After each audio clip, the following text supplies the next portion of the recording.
Well, welcome. I'm Rik. And I'm Danny. And this is the Hail Ming Power Hour. Yeah!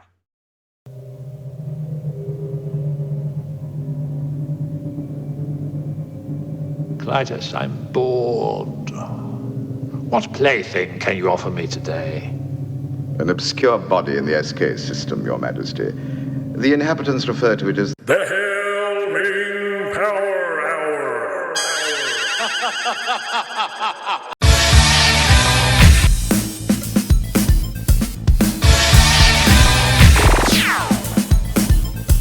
The Hail Ming Power Hour. Ricky and Danny are once your children. It's just that simple, people. Oh, Flash Gordon. Mr. Ming, tear down this wall. Brandon Newman. Hail Ming. But it's changing. Shut up, Winda. Shut up. Will you shut up?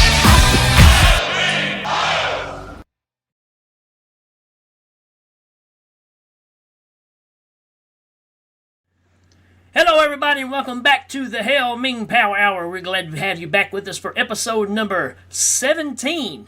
Just seems like these keep going faster and faster as we go along. And with me is my partner, as always, Mr. Danny Bennett. Hello, Hail Ming-ites, or whatever you want to call yourselves. Congratulations, because you made it with us all the way to episode 17. And we're going to talk about two fantastic genre-bending slashers of the 80s and early 90s. That's right. The ever-popular, yet maybe poorly received, 1986's April Fool's Day. Right. And 1991's Popcorn. Yep. Buy a bag, go home in a box. How did I know that was coming up? I say it all the time. You'll probably hear that one a lot through this episode, folks, so you might as well just get used to it. We may even just write it on the screen so you'll just see it the whole time. But I miss taglines. They used to have taglines on every poster. Why don't they do that anymore? I don't know, man. We just kind of lost that. Now we just have music in the background that goes, Merk. Merk. Yes. I heard a kid. We have kitten music. There's one on the screen right now. Yep. Buy a bag, go home in a box. I mean, all the time. He just says it all the time. Buy a bag, go home in a box. All right, we got it already. And again, I was talking with somebody about that and using that tagline, and I came to realize that they don't have taglines for movies anymore. It's a lost kind art. of a shame. Yeah. They were cool. Yeah, it's a lost art. We kind of got rid of them. And bring those back, movie makers. We like those. Yeah. Makes it memorable. Bring back taglines. That's right. All right. IMDb's got them. IMDb does have them. Right. Right. You were going to say something. Go ahead. Say it. I was going to say we'll be right back after this. All right. Stepping into our first movie for this episode, we're going to talk about 1986 movie April Fool's Day. And I remember when this movie came out, it was quite a buzz just from the trailers and everything, because you're getting hit over the head with all the movies from every holiday you could think of. And that just seemed to be the thing. I mean, even Happy Birthday to Me, which I like. But we'll get to that one later on.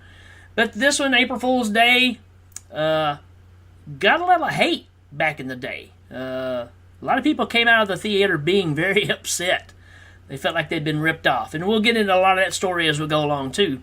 But we're going to dive into this one. You got anything you want to say before we go, Danny? I just want to say that people who had a problem with April Fool's Day, they were wrong. I mean, there's nothing wrong with the movie. And I want to say that the same thing happened to Matt Stone and Trey Parker when they came out with an April Fool's episode of South Park, where they had a cliffhanger at the end of one season. They came back for another season and preempted it with some special that had nothing to do with the cliffhanger. And they got into a lot of trouble. So the moral of the story is, the episode was fine, the movie's fine, people just can't take a joke. Right. So, And that's kind of where this movie sits, and we'll get into that. I don't want to jump ahead a little too much. But to give us a synopsis, we have actually this is this recording was found from long ago. So this is like an old 1950s newsreel that we found that tells us the story of April Fool's Day. So here we go.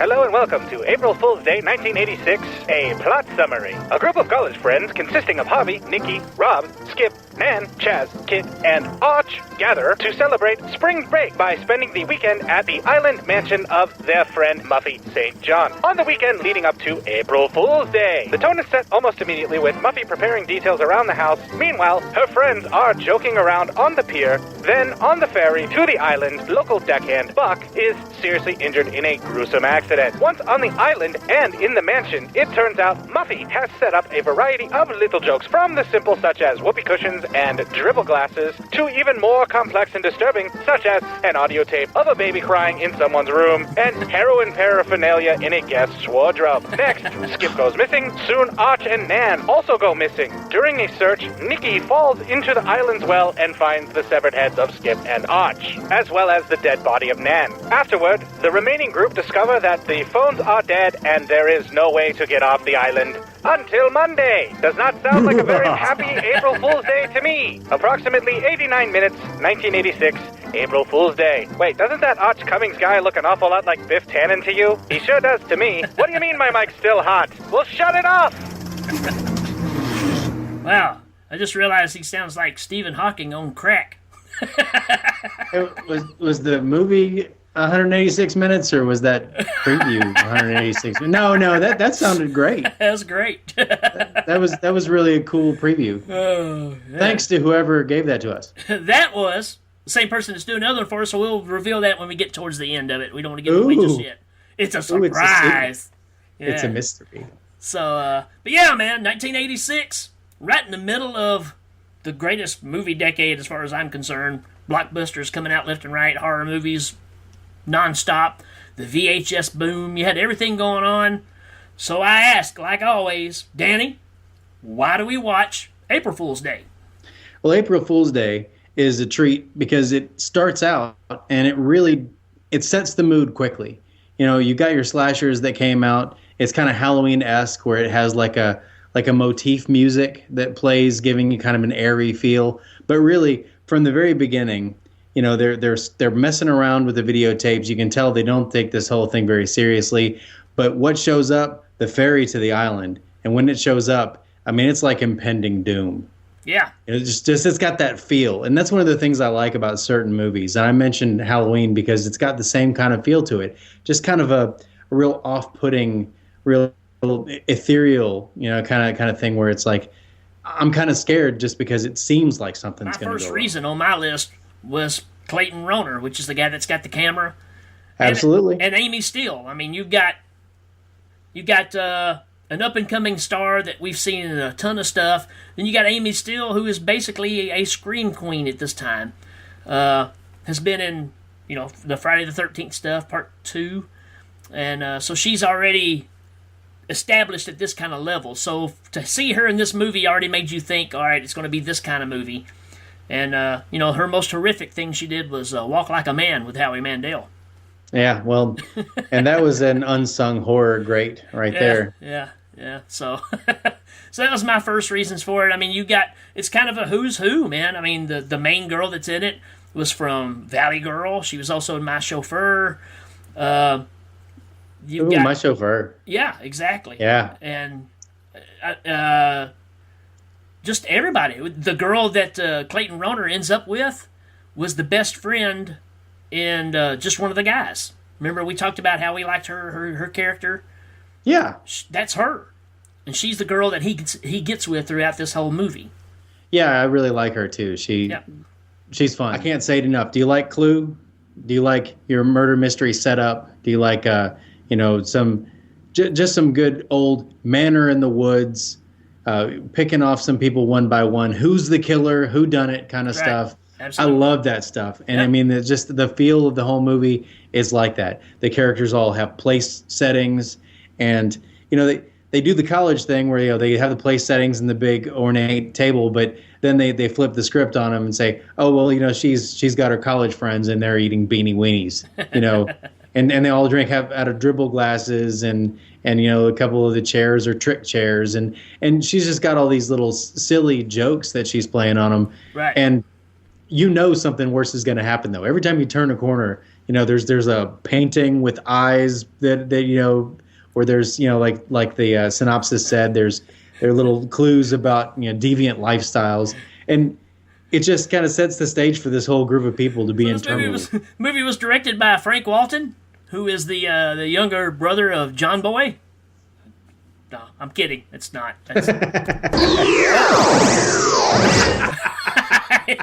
Hit the wrong button. Hail Ming. That's okay. And hitting the wrong button sometimes works out well. Now this is the truth though. Frank Walton is in. He's in all three. If there's only three, he's in the first three Porky's movies. That's who directed this movie. He was like, you know what? He was in Porky's before this, I guess, because Porky's came out early '80s. Right. So yeah, he would have been like, all this Porky's is fun, but I need to go make April Fool's Day. Right. I mean, it's actually a quote. Sense. It's a quote. That is a fact. He's also a member of the Walton family, and he said, "Hey Sam, you got all this Walmart money lying around. Can I make April Fool's Day?" Sam was like, "Sure. Just make sure it sells for $5 in a big bin about 20 years from now." Can you call it Sam's Club? No, I'm sorry, no. Dad, I can't. Hail Ming.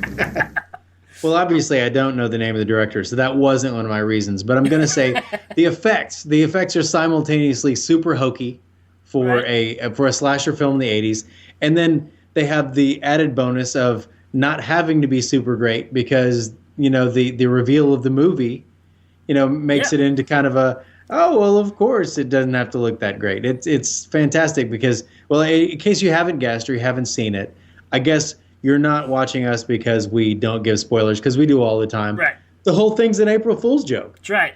And the leprechaun comes out at the end, and he goes into space, and then he goes to the hood, and he says, April Fool's Day. And he says, "Hi, me pot of gold. Give me pot of gold." The brilliance of this movie is the fact of watching it even now. You're going to watch this movie and see these effects and go, yeah, I guess for the time, maybe they were okay, but they still look pretty hokey. They're supposed to be hokey. That's the beauty of it.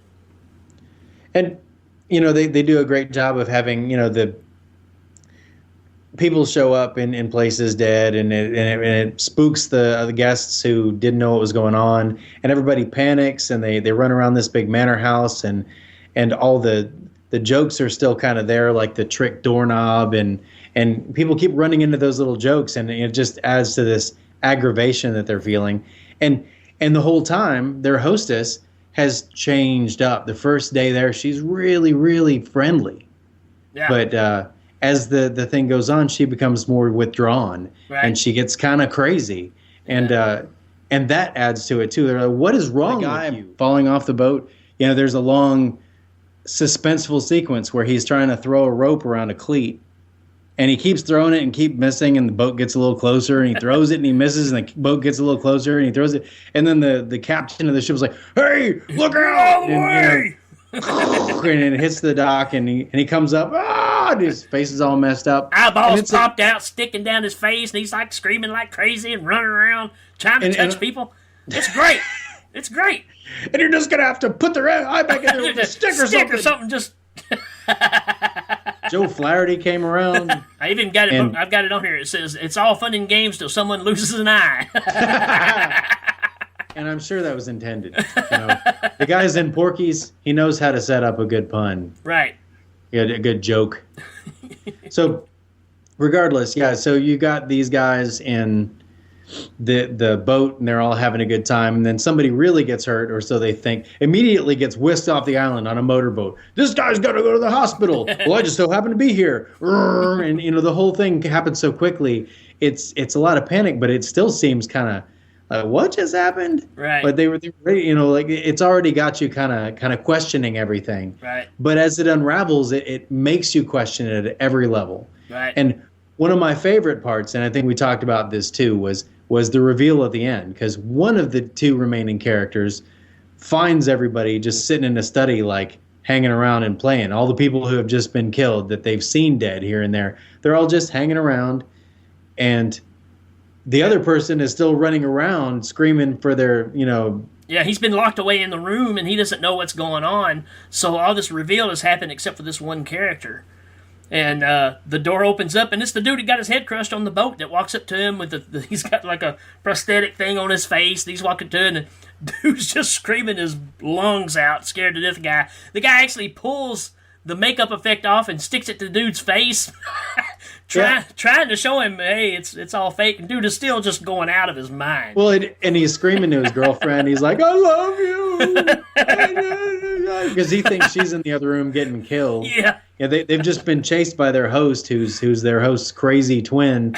She's got this big old knife that she's brandishing, and she's jumping around. And she's doing a great job of looking just completely insane. Right. And then, again, the girl comes around the corner, opens the door, everybody's there just fine. Yeah. And while she's, while they're all telling her, we got you, April Fools, he's still in the other room going, oh no, we're all going to die. Right. And it's great. It's a great little scene because of the way that unravels. It really does a good job of wrapping the whole thing up before the big reveal. It's and it everywhere. ends with one last scare, which I will kind of leave for you to watch. I think you should watch it. Right. And this one last scare we should leave it to you to not know how it's going to go down. April Fool.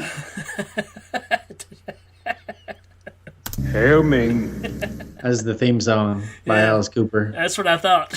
Alice Cooper. April Fools. By Alice Cooper's brother, Daryl Cooper. Daryl Cooper. Hail Ming. Daryl D.B. Cooper.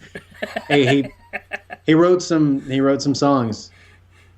They all wrote some songs. He's the man without a face. You remember that one? No. It was ripped off by a boat. Hey, it was all fun and games until that dude lost his eye. So, man, there's definitely some moments to watch in this movie. It's a great, and this is, a play on words. You're going to hear this a lot. It's a good popcorn flick. Dun-dun-dun. Yeah, it's a fun movie, and I can see why people got upset back in the day. But for me, everything that we think is a great 90s horror movie kind of took this idea. Because they are really jabbing at the established horror movie. And they're kind of just turning it on itself and saying, oh yeah, well, this has been done so much. We know we can't do it better. How do you do something different with it? And that's what this movie is. And Scream, I'm not saying Scream is a ripoff of this. Calling you out, Scream. But the idea of what they're doing, how to break the mold, I think this movie did it first. I enjoyed revisiting it every bit as the first time I saw it. Yeah, it's a fun movie. And I believe the kids like it too. Oh, kids.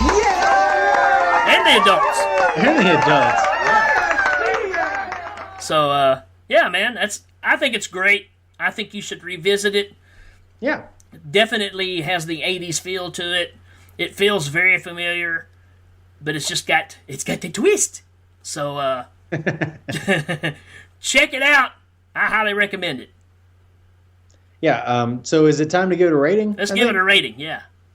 I think I'm going to give it 3 out of 5. No, that's not nearly enough. I'm going to get it 5 out of 5. Oh. Big old collapsible knives. Oh, yeah. That is a cool, because you think she's going to, stab her hand with it or whatever, and then she, shows that it's not real. So it's a big old... Yeah, man, it's huge. It's a honking knife. It looks really scary. It's as big as that knife as that dude that cuts that bull in half on Time Bandits and all the fruit falls. Yeah. Yeah, it's just like that. Actually, that dude was there. That was him. It was him. He was just dressed up like the girl. So. What do you give it? Hail Ming. I'm going to give it 28 Clayton Roners dressed up in S&M mask. Ooh, that happens too. Yeah, it does. It's a good old scene. You're going to like it. Yeah, it's sexy.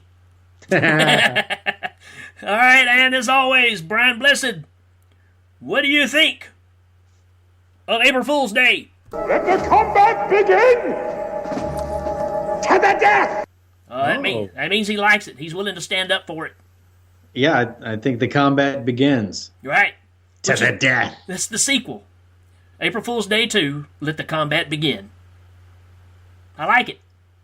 Yeah, and the funny thing about April Fool's Day 1 through 4 is that they were all directed by the guy who was in Porky's 1 through 3. All right, so for our double feature of slasher-esque type movies, I guess that's a word. I'm not sure. I'm just making that up. We're back with the incredible 1991 Popcorn. And this is just like, I think, a good pairing for these two movies, because this one kind of did the same thing. It was kind of making fun of more of the nostalgia of the old movies and the fun atmosphere. And but it kind of flipped it on itself, too. So this movie's kind of overlooked, I think. Yeah, I absolutely agree. And, the one thing that Popcorn has that April Fool's Day didn't have is a great tagline. The tagline. I wonder what that is. Popcorn is popcorn. They'll bite Buy you. a bag. They'll bite you in the end, Go home right? in a box. Oh. Buy a bag. Go home in a box. Hail they'll bite your ass. I was telling somebody that story about Charles Band just the other day. I think it was me. Yeah, it was about him biting my ass. Right, yeah, because we were at Texas, and he was like, "Come on, Danny, just let me bite it once." I said, okay. Hail Ming. I said, you can buy a bag, but then you have to go home in a box. Oh, man. This is going to go on forever. I love popcorn. All right, so to keep him from saying the tagline again. Fine. We have a synopsis from TV movie legend Peter Lorre. Oh. There is a college film student who is also an aspiring writer for films named Maggie Butler. Maggie has been having reoccurring dreams of a young girl named Sarah who is caught in some kind of a fire and being chased by a strange man who is trying to kill her. She records what she remembers on an audio tape upon waking up from this nightmare because she's planning on making it into a film. Maggie apparently lives with her mother, Suzanne, who has been receiving strange, demonic prank phone calls most recently. She heads to her class where she is confronted by her sometime boy toy named Mark, who is a complete and total maniacal idiot. Maggie shuns all of the advances that he has, referring to him as saying that sex with him on any level is, well, unsafe. It probably is. Maggie finds that her film department has once again lost their editing space, and in an effort to regain a permanent editing space for their little side project films, they decide to run a all-night horror marathon. And to complete it all, they're going to reuse some of the gimmicks the films originally had. The three films in question are Mosquito, which was a 3D film, Attack of the Amazing Electrified Man, which was released in a Shocoscope gimmick, and The Stench, which is a Japanese film released in Odorama. Yes. As they go through the trunks of equipment, they find a short film made by a cult leader named Lanyard Gates. The film is called Possessor, which is very trippy, very bizarre film. The film students are not impressed and are somewhat grossed out by Gates and decide this film does not fit in with their horror show. As time moves on, Maggie discovers that she has connections to Gates and a horrible situation that took place upon the initial release of Possessor. The film Popcorn from 1991 is approximately 1 hour and 31 minutes long, and it is a comedy horror hybrid. Oh no, I've lost my script. My God, Ricky, help me!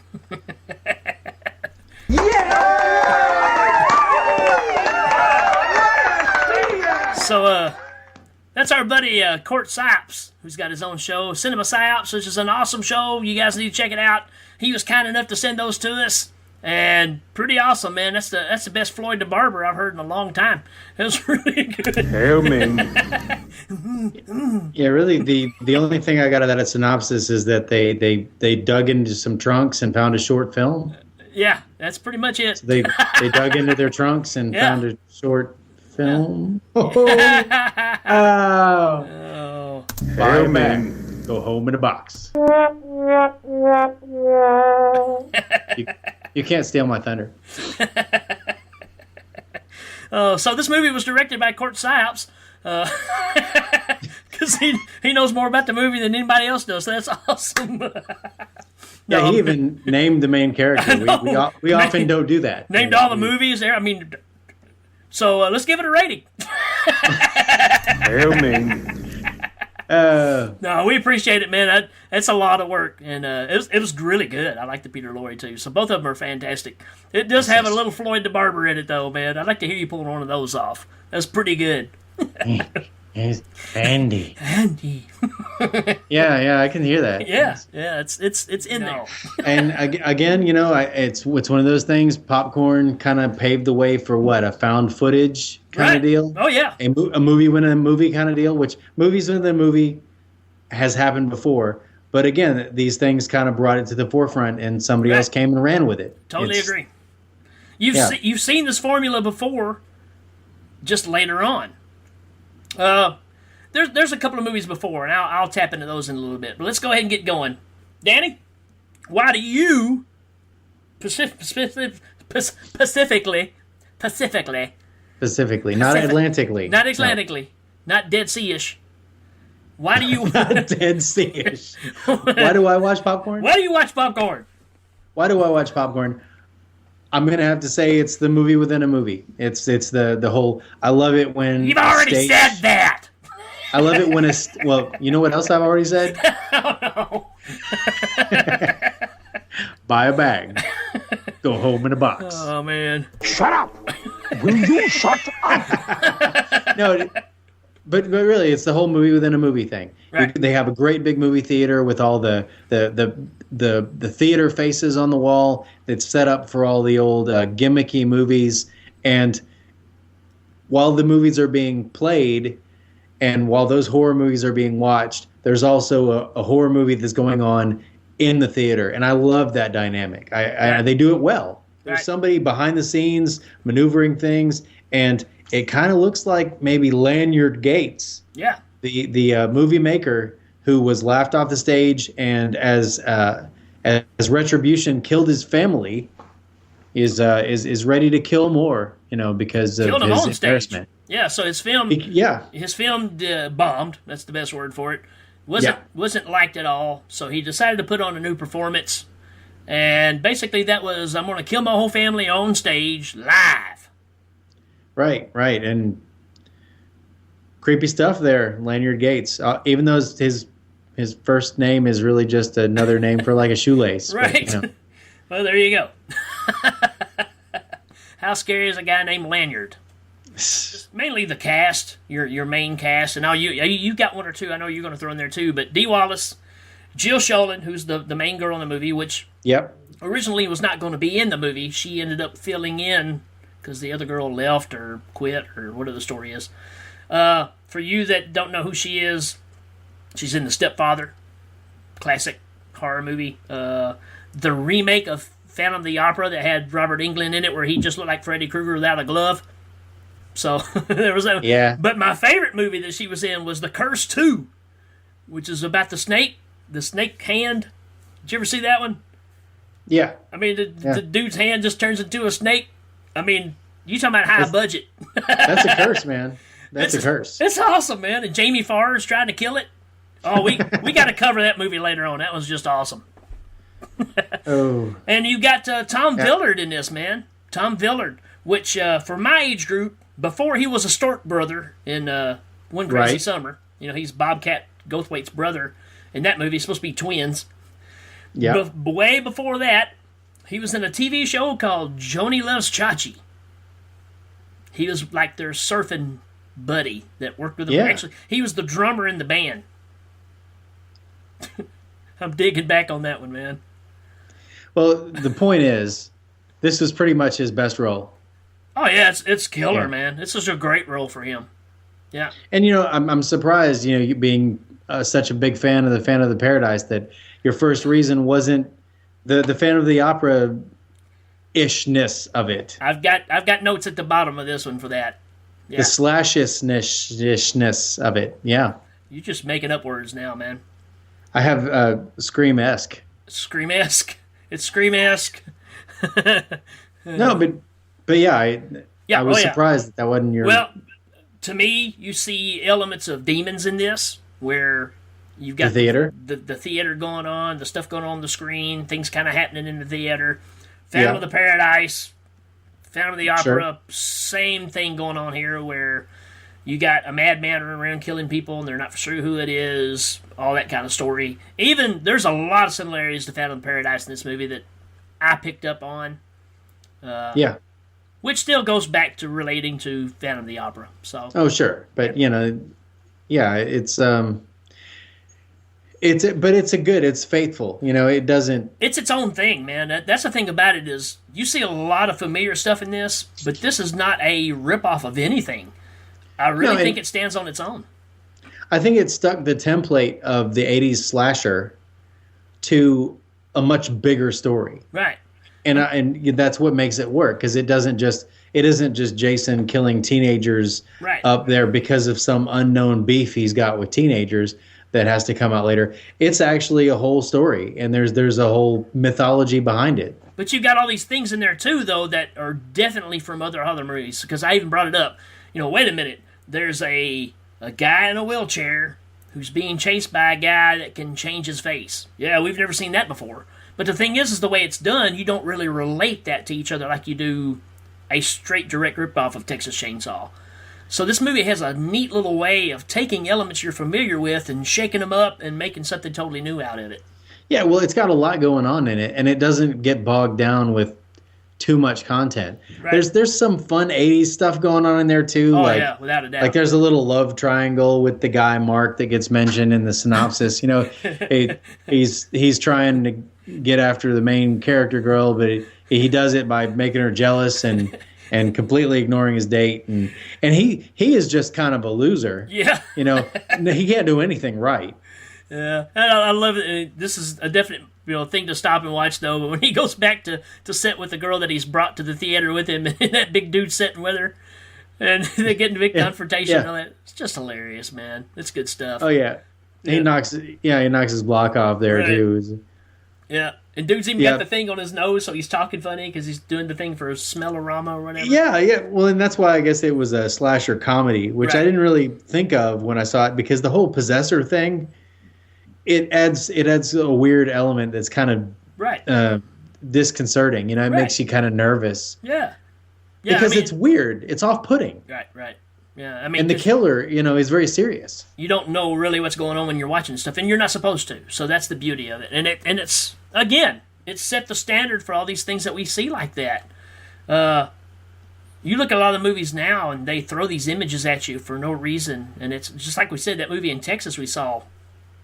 Yeah. The images kind of stay with you, but there was no purpose for them. So. Yeah. Right, and now with the found footage thing, which has been done to death. Oh yeah. This whole found the footage, play it, things start going crazy.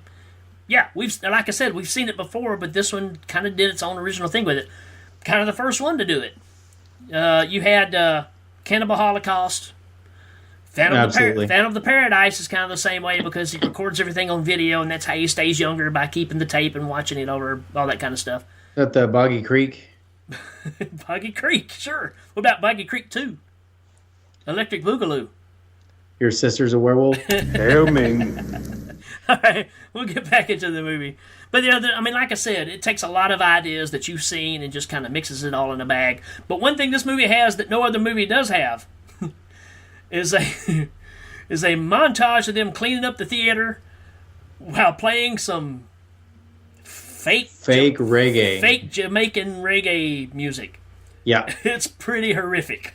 It's got, I think it might be the only montage, but there are some montage-ish things. Like there's another song thrown in there. There's a part where the power goes down and they're like, bring out the band. Like they had a band and it was a reggae band. Yeah, so, man. I don't even know what the reggae connection is. The reggae connection. Maybe it was just what was popular at the time, like late safe? 80s, early 90s. Is it safe, Bob Marley? Is it safe, Lanyard Gates? No, but let's move on. The reasons to watch the movie. You got the movie within a movie. You've got one of the Stork brothers, who I definitely recognize right away. He's kind of a goober. Yeah. And he ends up playing a bigger role than you think he will. Right. And you've got connections to the whole found footage scene as well as just an homage to the old gimmick horror movies. Right. And that's another reason to watch it because there are these movies within a movie that are kind of shown. One of them's the 3D mosquito vision one. Right.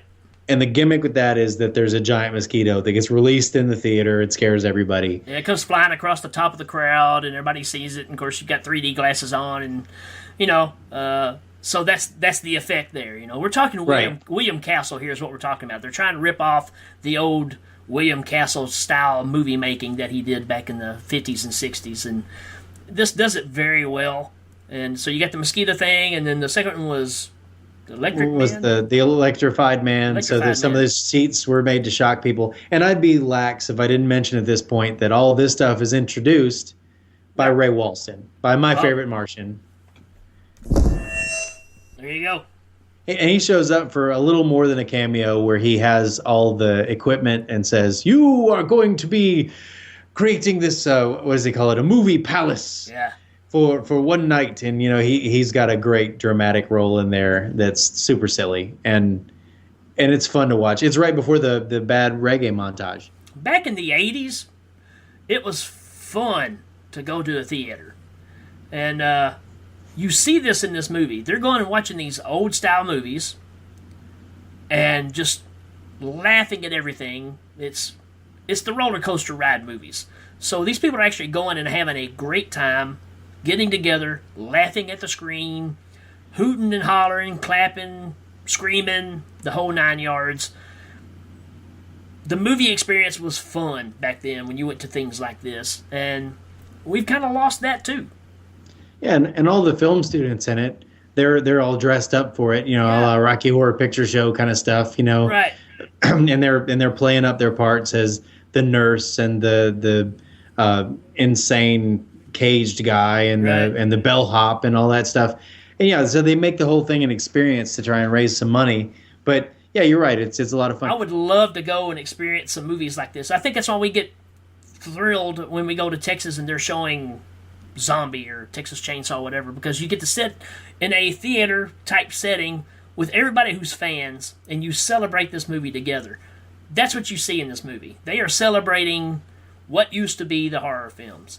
And nowadays, if you did that, people would be sitting there on their phones the whole time, not paying attention to what's going on, not taking in the experience. And that's a shame. That's a shame, people. It's shameful. Right. It's disgraceful. It's full of shame. It's like if you had this level of shame, if you took shame and stretched it out long, like Al long.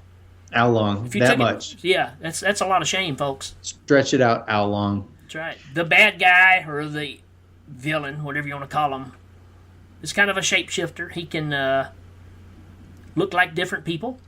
Yep. So that's kind of a cool thing that goes on. And there's some funny things that happen there, too. There's one girl that he's killed, and he's right in the act of just knocking her off, and then some friends show up, and he's like holding her up. It's like Weekend at Bernie's kind of thing. Yeah. Where he's holding her up and prop her up and trying to talk in a female voice. Oh, yes, oh, yes, they went that way. And it's pretty funny, pretty entertaining. So, again, the movie inside the movie thing wants you to participate while watching this movie. And, Well, and I also think the scene where they walk up and the guy in the wheelchair has been knocked off, and the body's hunched over in the wheelchair, and they walk up to it, and he turns around, and it's the bad guy. Yeah. Looks really creepy at that point. There's some great makeup right there.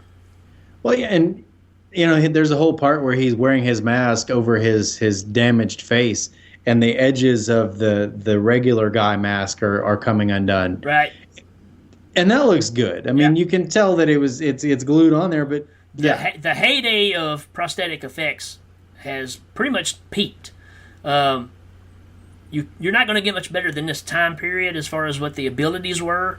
The problem is we just kind of lost that to the CGI world right at this point. So this is a really good example of what the prosthetic stuff looked like at this point. I think it's very well done. You know what? I got another reason to watch this movie. All right. The giant mosquito. Oh, didn't see that coming. Yeah, well, we mentioned it a minute ago. It's in a 3D movie. But this giant mosquito does a lot of work. Yeah. Pretty much anytime somebody needs to get offed and it needs to be a spectacle, out comes the giant mosquito with his big giant mosquito skewer, and he stabs somebody straight through. Talk about your good effects. That's right. Maybe it's not one of them, but man, when people get killed by this giant mosquito, you can see a giant mosquito skewering a guy. So your reasons to watch Popcorn. It's a movie within a movie. It's got the guy from One Crazy Summer in it, who also Joni Loves Chachi, whatever that was. And then you've got the theater experience being enjoyed. You've got bad reggae music, which is not a reason to watch it. You got Ray Walston. You've got the celebration of the old gimmick horror movies. You've got a giant mosquito. People, you've got a giant mosquito. I don't know what else you want. That pretty much, that's it. I mean, that's pinnacle. The payoff at the end is worth it. Yeah. It all culminates with the rewatching of the student film that got, that Lanyard Gates made, and the reenactment, the attempted reenactment of the murder of the family. And the killer's got an agenda to kill, our main character and her and Dee Wallace, because he was there years ago and it didn't go the way he wanted it to, and so he's orchestrated this whole thing to kind of redo it, thinking that his whole life is going to get reset here because he's crazy, people. Right. He's crazy. Yeah. So. It's a fun movie, man. Again, it's called Popcorn for a reason. So, it's got a terrible tagline, and I think I remember that tagline. I think it goes, "Popcorn, buy a bag, go home in a box." Why did that stop? Why did we stop having those taglines like that? I don't know. IMDb's got a lot of movies with the taglines on them. I think maybe they still have them. They just aren't as touted. Well, because it's like The Taken 2. This time, he's not taking it. This time, she's taken 2. It really, yeah. I think they went for the less is more, like, naming your songs dirt, kind of. Yeah. But anyways, getting back to this movie, I recommend this one too, man. I think this one's a lot of fun. You can actually sit down with these two movies and watch them back to back and have a good time. Yeah, they're 80s slasher films with twists that make them fun, but they also have all the stuff that makes 80s slasher films fun. Right. Including, and I didn't mention it before, but in April Fool's Day, there's the whole cat scare.